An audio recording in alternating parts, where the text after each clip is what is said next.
எங்கள் அம்மாவை ஒரு காஃபி ப்ராங்க் பண்ணலாமா? இன்றைக்கி எங்கள் அம்மாவை ப்ராங்க் பண்ண போகிறோம். எனக்கு எங்கள் அம்மாவுக்கும் நல்ல சண்டை கைஸ். அதனால் நம்ம எங்கள் அம்மாவுக்கு காஃபி போட போகிறோம். கொஞ்சமாக உப்பு இன்னும் கொஞ்சம் போட்டுப்போம்.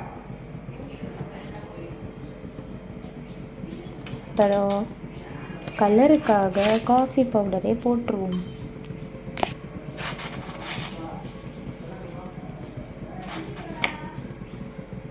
பிறகு கொஞ்சமாக மாவு,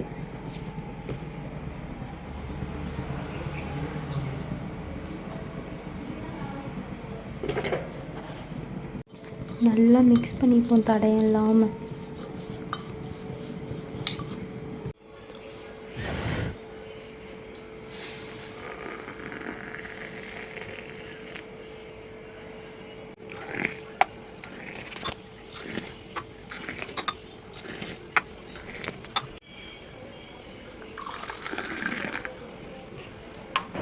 எனக்கே தெரியா பண்ணேம்மா.